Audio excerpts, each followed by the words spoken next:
रहेंगी और कहां पर आज आपको कमोडिटी में मौके मिलेंगे।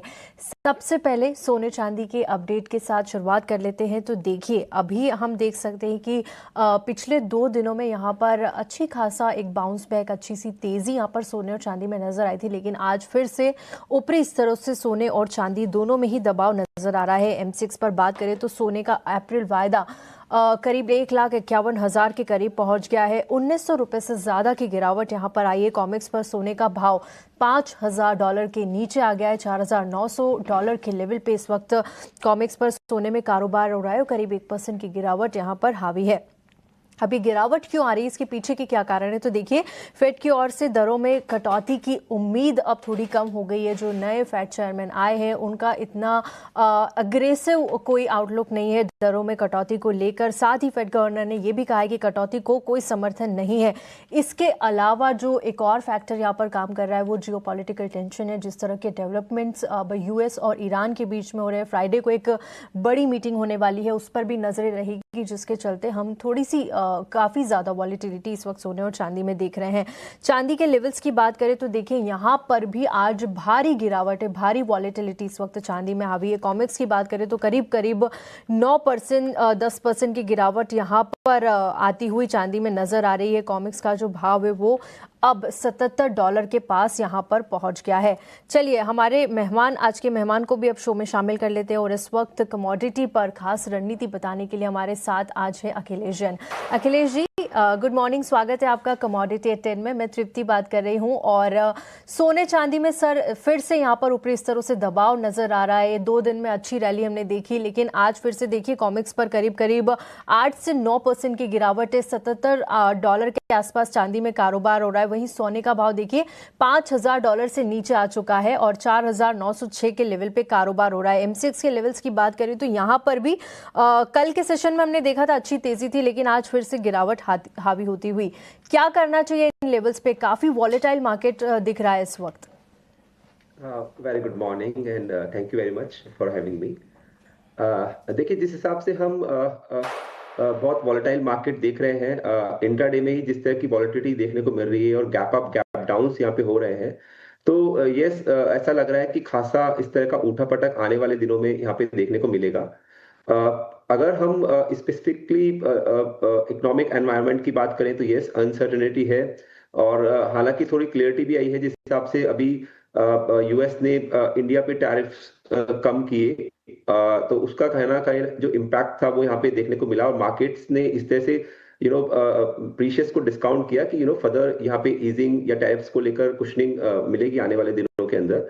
कल पीएमआई के डेटा भी थे जो काफी नेगेटिव थे गोल्ड एंड सिल्वर के लिए, और हमने आज मॉर्निंग में इस कारण से यहाँ पे गैप डाउन इवेंट देखा। मुझे लगता है कि यहाँ पे 2 तरीके से गोल्ड और सिल्वर को देखना चाहिए। एक, अगर आप इन्वेस्टमेंट प्रोस्पेक्ट से देख रहे हैं तो यस, मुझे लगता है कि जैसे से चांदी 2 लाख के आसपास आएगी तो वहां पर एक इन्वेस्टमेंट का अच्छा मौका मिलेगा। मुझे लगता है कि 1,90 2 लाख के आसपास कहीं पे एक बार बेस यहाँ पे बनना चाहिए चांदी के अंदर। और यहाँ पे जो पाइवटल पॉइंट रहेगा वो 243 का रहेगा। M6 के अंदर अगर 243 के नीचे प्राइसेस जाते हैं तो मुझे लगता है कि यहाँ पे एक डीप सेलिंग प्रॉफिट बुकिंग और देखने को मिलेगी। हालांकि वो एक उपयुक्त समय रहेगा कि वहां पर बीइंग एन इन्वेस्टर आप ETF के थ्रू या फिजिकल के थ्रू 3 से 4 साल के लिए इन्वेस्टमेंट कर सकते हैं। स्पेसिफिकली इंट्राडे की बात करें और अगर 244 के नीचे प्राइस मिलते हैं तो वहां पर आप 243 के स्ट्रिक्ट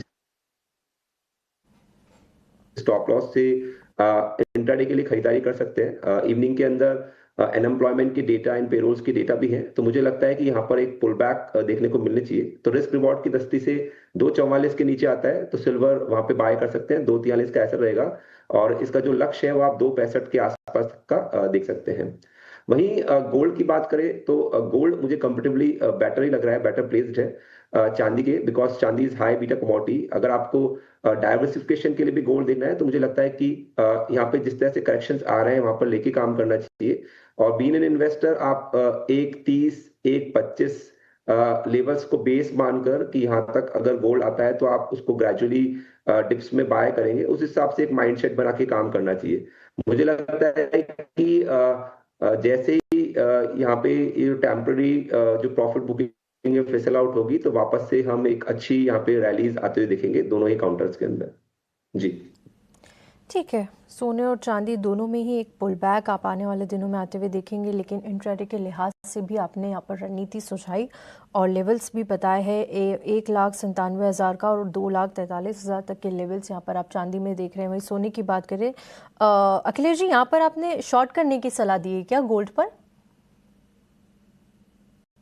हाँ, इंट्रा डे के हिसाब से आप यहाँ पर शॉर्ट कर सकते हैं। मुझे लगता है कि फॉलो अप रहना चाहिए। कल पीएमआई के डेटा थे जिसके बाद दोनों के अंदर ही एक बिकवाली देखने को मिली। तो मुझे लगता है ऊपरी स्तरों पर अराउंड 1,53,500-600 के आसपास मिलता है इंट्राडे। तो आप शेल कर सकते हैं 1,55,800 का ऐसा रखें और 1,47,500 की टारगेट आप देख सकते हैं गोल्ड के अंदर। जी 1,53,700 के लेवल्स के आसपास आप शॉर्ट कर सकते हैं। 1,55,800 का एक एसएल लगाइए और टारगेट्स के लिए 1,47,500। तो यहाँ पर शॉर्ट की सलाह सोने पर।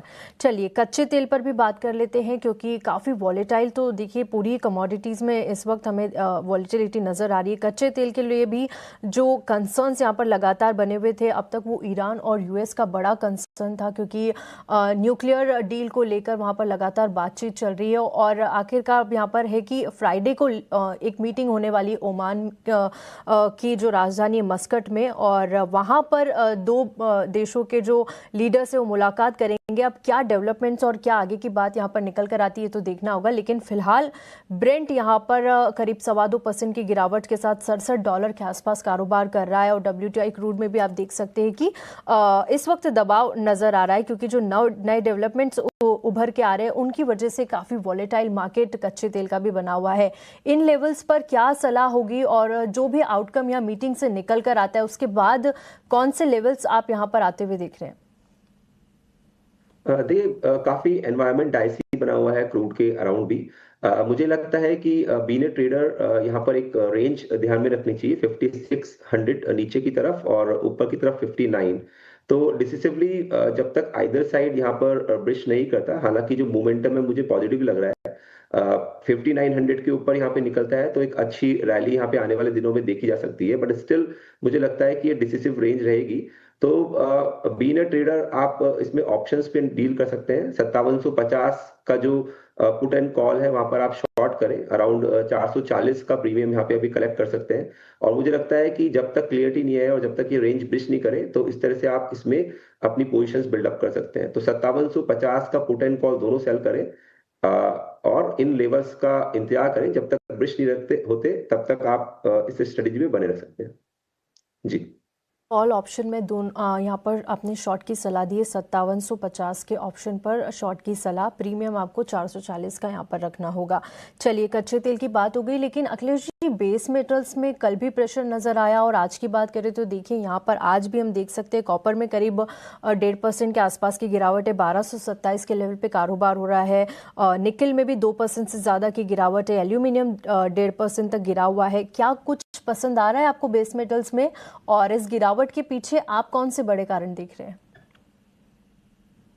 यस, मुझे लग रहा है कि यहाँ पे फिसल आउट होना चाहिए, स्पेशली अगर अगर फिजिकल मार्केट्स देखें थोड़ा बहुत, तो कॉपर जो मार्केट्स चल रहे हैं फिजिकल वो थोड़ा सा डिस्काउंट में चल रहे हैं। तो मुझे लगता है कि कहीं ना कहीं डिमांड एंड से यहाँ पे इश्यूज हैं।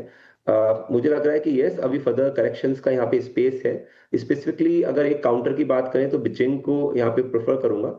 यहाँ पे आप सेल ऑन राइज की रणनीति रख सकते हैं। 322-23 के आसपास मिलता है तो वहां पर आप शॉर्ट करें। 326-50 के ऊपर का इसमें स्टॉप लॉस प्लेस करें और मुझे लगता है ग्रेजुअली 308 से लेकर 300 तक के लक्ष्य आने वाले दिनों में यहाँ पे देखने को मिल सकते हैं। तो उछाले पे सेल कर सकते हैं जिंक के अंदर। जी अब कोई उछाल आने पर जिंक में शॉर्ट की सलाह यहाँ पर अखिलेश जी सुझा रहे हैं। लास्ट अखिलेश जी, एनजी पर आपसे सलाह चाहिए। नेचुरल गैस में भी हमने एक अच्छा बाउंस बैक देखा, लेकिन उसके बाद से लगातार एक प्रेशर नजर आ रहा है। जिस तरह से हम लगातार बात करें कि सारी ही कमोडिटीज काफी वॉलेटाइल है और वही इम्पैक्ट हम नेचुरल गैस में भी आता हुआ देख रहे हैं। क्या कोई कॉल यहाँ पर आपको दिख रही है इंट्राडे के लिहाज से? देखिए पिछले दिनों में काफी सिग्निफिकेंट करेक्शन यहाँ पे आता हुआ दिखा था और मुझे लगता है कि नीचे 295 के आसपास यहाँ पर एक बेस बन सकता है। तो यहाँ पर बाय ऑन डिप्स की रणनीति रखनी चाहिए। करंट मार्केट से लेकर 300 तक के भाव मिलते हैं तो वहां पर बाय करके काम करें। यहाँ पे 292 का इसमें स्टॉप लॉस प्लेस करें। मुझे लगता है ग्रेजुअली जो भाव है वो 350 से लेकर 381 तक के रेंज में 1 से 2 वीक के अंदर आते हुए देखने को मिल सकते हैं। तो बाय ऑन डिप्स की रणनीति नेचुरल गैस के अंदर रख सकते हैं जी।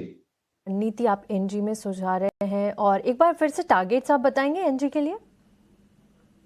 नेचुरल गैस के जो लक्ष्य है वो आप 350 और 381 तक के देख सकते हैं। 350 181 तक के लक्ष्य यहाँ पर आपको एनजी में आने वाले दिनों में दिख सकते हैं, और बाय ऑन डिप्स की रणनीति आप यहाँ से बनाकर चलिए इसी के साथ हम यहाँ पर इस शो को समाप्त करेंगे। अखिलेश जी, बहुत बहुत शुक्रिया आपका हमारे साथ जुड़ने के लिए और तमाम कमोडिटीज़ पर चर्चा के लिए। शुक्रिया। Thank you. चलिए इसी के साथ वक्त एक छोटे से ब्रेक का। ब्रेक के बाद हम अपना खास सेगमेंट मार्केट के महारथी लेकर आएंगे, जहां हमारे साथ जुड़ेंगे आज क्वेस्ट इन्वेस्टमेंट मैनेजर्स के CIO और पोर्टफोलियो मैनेजर राकेश व्यास। जल्द लौटते एक छोटे से ब्रेक के बाद।